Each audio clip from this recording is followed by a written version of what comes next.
forevermore. That is why your name, oh God, is forevermore.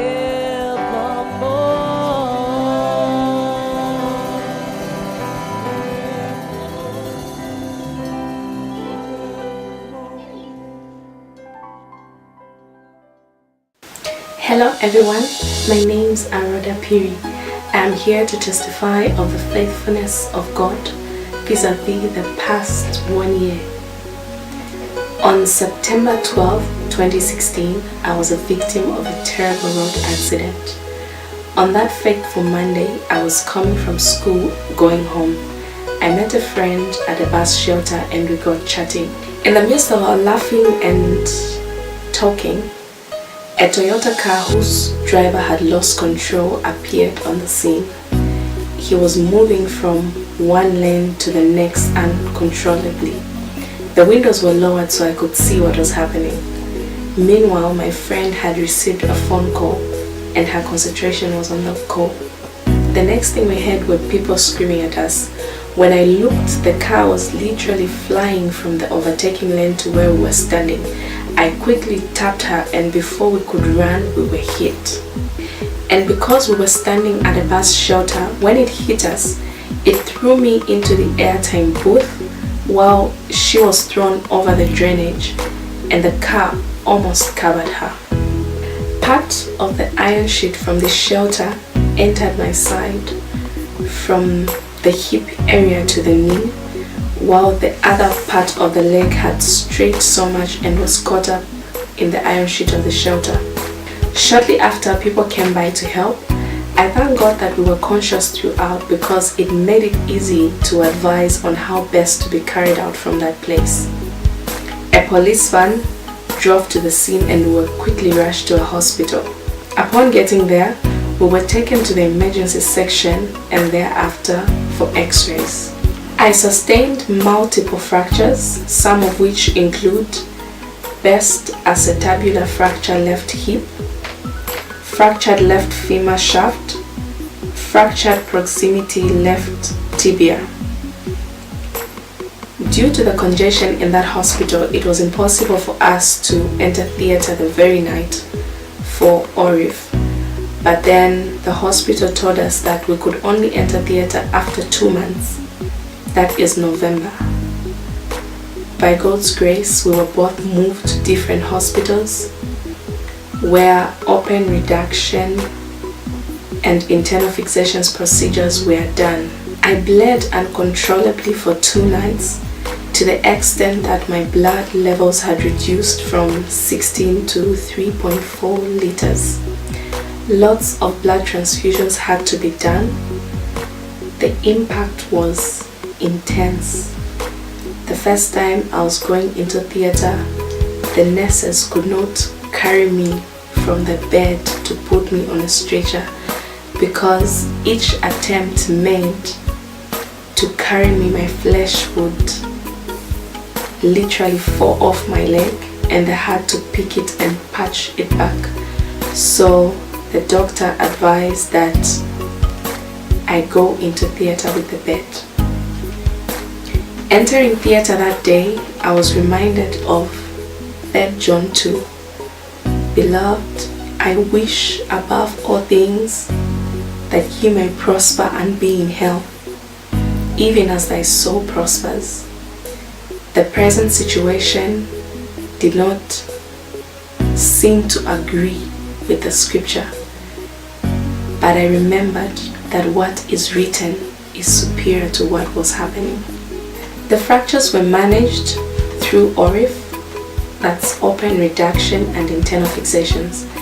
This is a surgical procedure that is used to fix broken bones. It is a 2-part surgery. Firstly, the broken bone is reduced or put back into place. Next, an internal fixation device is placed on the bone. And in my case, a canal was put on the femur and a plate and screw were placed on the tibial bone. Throughout this time, the Lord has given me testimony upon testimony. The first is that because of the impact on my pelvis, I was booked for an operation in theater in which the doctor was supposed to put a cap around the pelvis to hold it into position because each attempt to move increased the fracture. A day before the OT, the doctors came into the ward for a ward round and he found me seated. So he walked up to me and there was this shocking look on his face. So he looks at me and asks me and says, "Rhoda, you are sitting?" And I said, "Yes, sir, I am." So he then asks and says, "How?" Oblivious of the impact on my pelvis, I answered him and said I was tired of lying down, so I sat up. Then he quickly calls the other doctors and tells them to cancel the operation in theater, stating that if I could sit, then it meant that the pelvis is getting back to position. The second is that despite the multiple fractures, my vein system was not cut. After 7 weeks, I was discharged, and upon discharge, I had been labeled anemic. They told me to forget about my menses for a while because my blood levels were really low. But it was not up to 2 weeks after discharge that they got restored. God is truly faithful. My kneecap had moved to the right and a part of my leg had a depression. One morning I woke up and miraculously the kneecap went back into position. The place that had a depression had flesh and the leg was leveled. They told me when an internal fixation of my kind has been done, it will take a minimum of 2 years for the metal plates to be removed. But I hadn't clocked 2 months and were already talking about their removal because according to the doctors, the bones were already aligning. However, it could not be done because I had asked for some breathing time to be off procedures so as to enable me get back to school.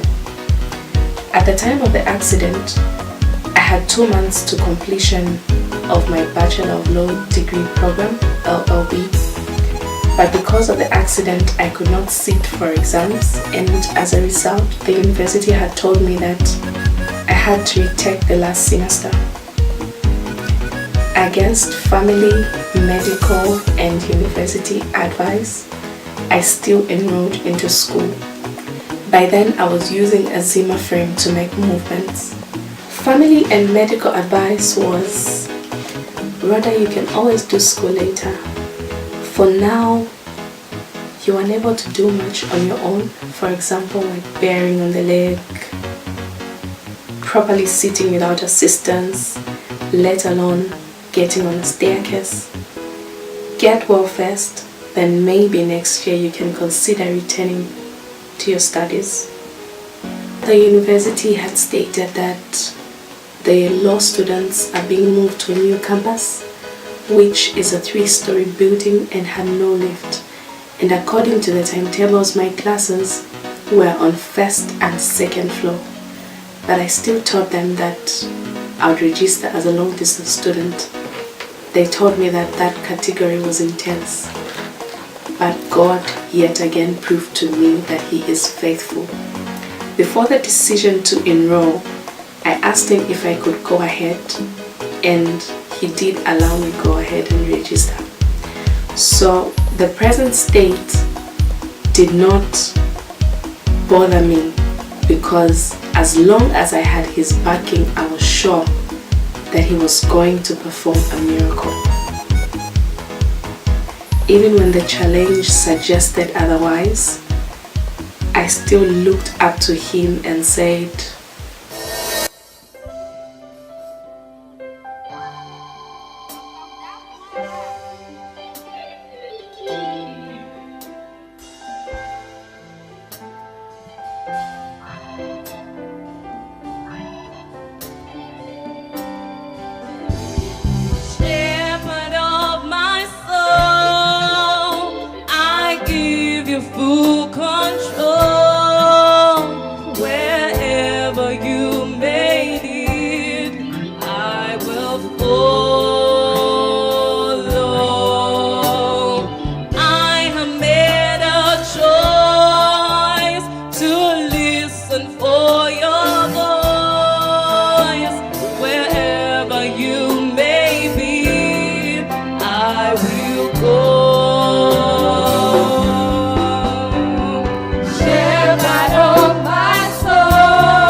will put on you, Jesus. I have made a choice. I have made a choice. Wherever you may be, I will go.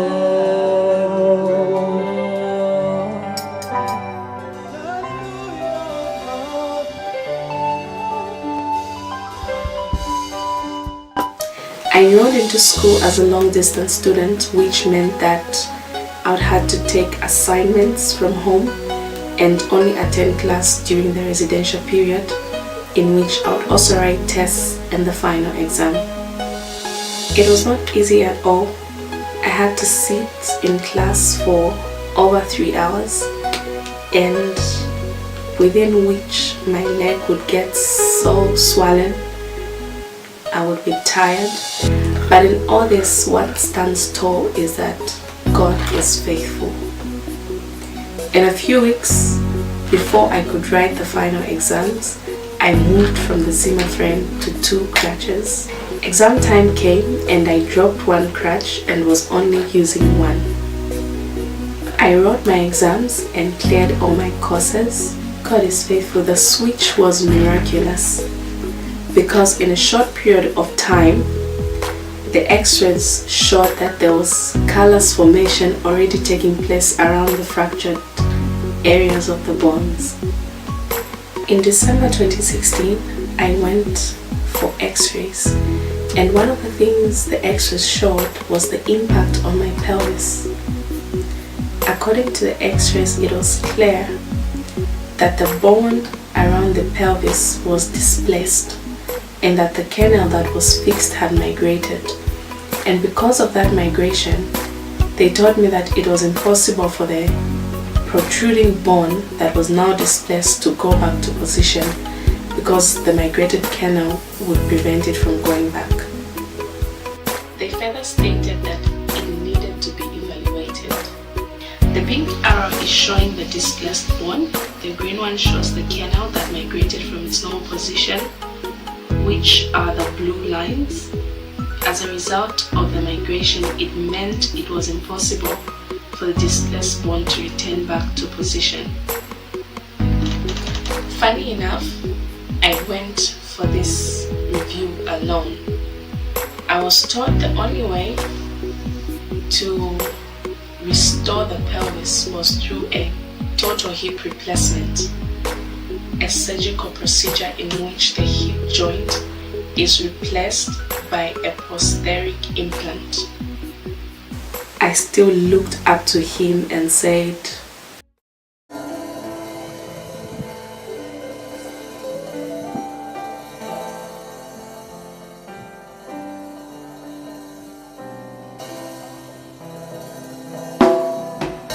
I will be still and know you are God. I will be still and know you are God. I will be still and know you are Jehovah Rapha. I will be still and know you are God. I will be still and know you. And know you are God. I will be still and know you are God. I will be still and know you are God. I will be still and know you are God. I will be still and know you are God. I would most times be caught up in thoughts. It was not easy. It is then that I realized that thoughts are powerful. I couldn't imagine myself going for such a procedure, but God once again proved to me that my situation was too small to make him alive. He wiped away my secret tears and brought me to a season of rejoicing. At the time I took the x-rays, I had resumed school and they allowed me time to complete and told me that the hip replacement would be done after my exams, but requested that I go with a new set of x-rays so that we would see for a second time the extent of the impact on the pelvis. I was reminded of Peter in Matthew 14, verse 23 to 29. I love how the Amplified records it. It says, "And when he had sent the multitudes away, he went up into a mountain apart to pray. And when the evening was come, he was there alone. But the ship was now in the midst of the sea, tossed with waves, for the wind was contrary. And in the fourth watch of the night, Jesus went unto them walking on the sea. And when the disciples saw him walking on the sea, they were troubled, saying, It is a spirit. And they cried out for fear. But straightway Jesus spake unto them, saying, Be of good cheer, it is I. Be not afraid. And Peter answered him and said, Lord, if it be thou, bid me come unto thee on the water. And he said, Come. And when Peter was come down out of the ship, he walked on water to go to Jesus. You see, Peter focused on the word come that was spoken to him by the Lord. The moment he lost his focus on the word, he began sinking. I made a conscious decision to hold on to God's word and allow it create an atmosphere of peace in and around me. When the day finally came, I still went alone because I wanted to preserve the atmosphere of peace that was created. I got there and made payments, and shortly after I was called to go and get the x-rays. The x-rays were taken. In about an hour, the results were out. Meanwhile, I had patiently waited for them, giving thanks to God for a result I had not physically seen. I cried all the way back home because the difference between these x-rays and the ones taken in December was massive. Remember, the previous x-ray had this bone that was protruding, and the migrated canal had made it impossible for the bone to return to position. But look at what the Lord did. Way make, miracle work, promise keeper, light in the darkness. My God, that is who you are. Way make, miracle work, promise keeper, light in the darkness. My God, that is who you are. He is a way maker, miracle worker, promise keeper, light in the darkness. My God, that is who you are. Way maker, miracle worker, promise keeper, light in the darkness. My God, that is who you are. Oh, he's a way maker. He's a promise keeper. He's a light in the dark. My God, that is who you are. Way maker, miracle worker, promise keeper, light in the darkness. My God, that is who you are. My perception of Daddy God changed. At this moment, I believed he could do just anything. So I went to the hospital with the new set of x-rays, When I got there, the doctor looked at the x-rays, looked at me, he looked at them again and he asked me, he said, "Rhoda, where have you taken the bone?" I said, "I don't know."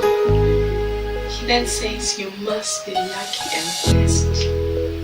Waymaker, miracle worker, promise keeper, light in the darkness, my God, that is who you are. He is a waymaker,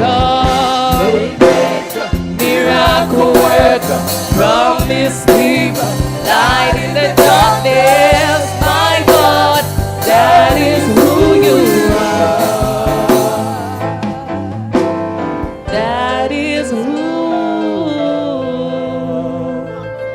That is who you are. God's creative power is real. My conviction is birthed out of an experience I had in August 2017. Open reduction and internal fixations were done on the fractured proximity left tibia in September 2016, and from then till August 2017, the wound had opened and it was exposed. So the bone and the plate were visible. The instruction given to us by the doctors was to clean it twice. Firstly, pack it with honey and then pack it with flamazine. So over time, the bone had changed color. We thought the color change was because of the honey that was used to pack it after cleaning. Little did we know that that was not the case. So in August, I fell ill, and when tests were done, it was discovered that the plate that was on the tibia bone had become infected, and I was booked for an early plate removal operation in theatre. That day came, and when I went into theatre, the look on the doctors' faces was... When that day came, I went into theatre. When I got there, after the doctor unbandaged the leg and exposed the wound, the look on his face was not pleasant. He looked at it and plans changed. The initial plan was to have the plate removed, but at the sight of the bone and when he noticed that the color had changed and that it had sprayed on the inside of the leg, he said that the bone was dead, and according to him, a dead bone is as good as a dead limb. So they had made plans to bone graft, a surgical procedure that replaces the missing bone in order to repair bone fractures that are extremely complex, pose a significant health risk to the patient, or fail to heal properly. So I'm lying there because they had done local anesthesia. I'm lying there and I'm hearing all these plans and I'm thinking, oh my God, what are these people up to? Immediately the doctor cut and scrapped off the dead bone. I heard him scream from the operating table. He went like, wow, God is good, he has already grown a newborn. So I tried to peep to see what was going on, but because of the obstruction I couldn't. It was later that he came through and told me what had happened. He said when he cut and scrapped off the dead bone, they found that a new bone had already grown underneath that dead bone. And the new bone has no fracture, it has no scratch. He was telling me that this just has to be God. According to their plans, they said that operation was to take hours, but we started at 10:07 and were done at 10:15. There was so much time left. They ended up lecturing because they had some students in theatre. So what happened is they displayed my x-rays and he was lecturing. I heard him say statements like, In other patients, we get to bone graft, do this and do this. I didn't know amputation was an option. But in this case, this girl has defeated us. We don't know how, but a newborn had grown. So the plan had to change again because of what had been discovered. They ended up just opening, scraping off the dead bone, stitching, and that was it. I left theatre amazed. I could not understand how possible it was for a newborn to grow underneath an already existing bone. Like, how? You see, it is then that my belief in God's creative power was birthed. It's not something somebody had to tell me, it is something I experienced. I was reminded of Ephesians 3 verse 20. I love how the Amplified Version records it. It says, "Now to him who by in consequence of the action of his power that is at work within us is able to carry out his purpose and do super abundantly far over above all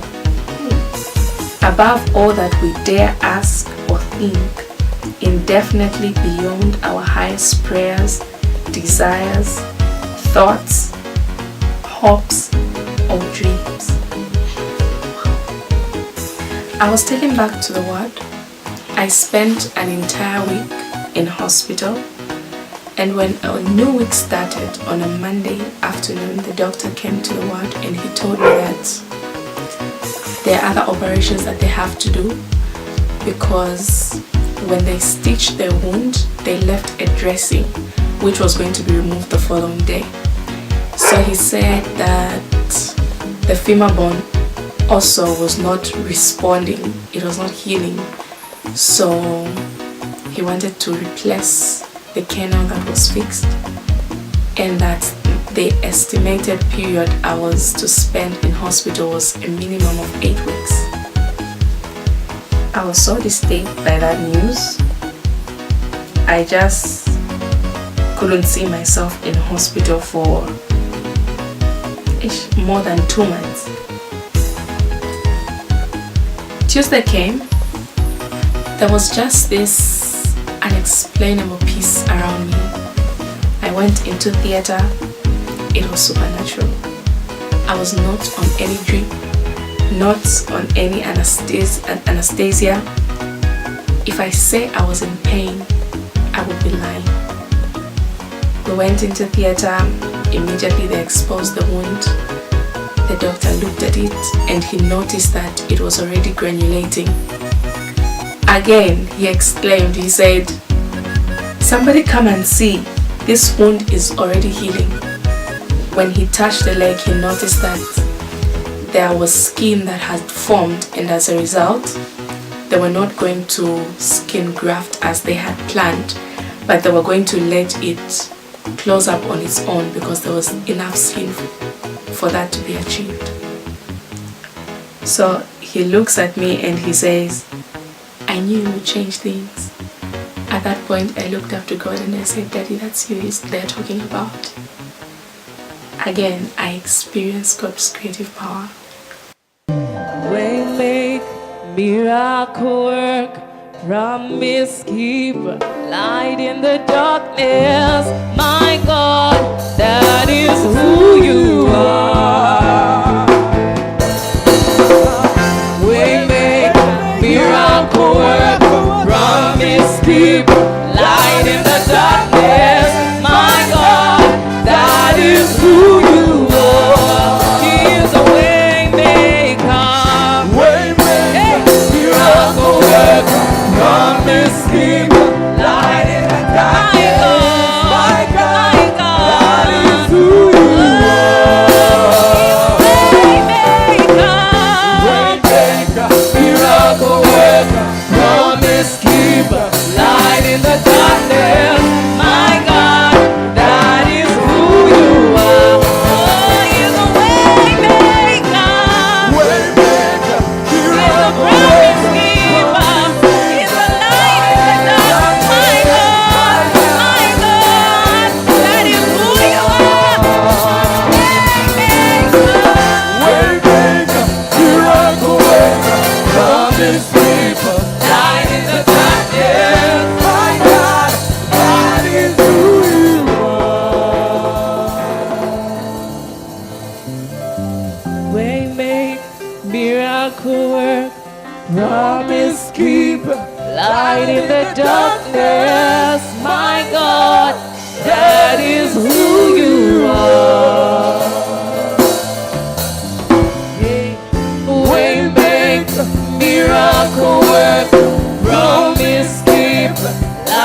in the darkness, my God, that is who you are. He is a way maker,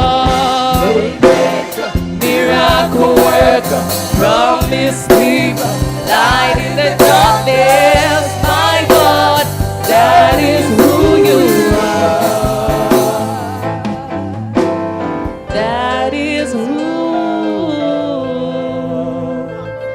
That is who.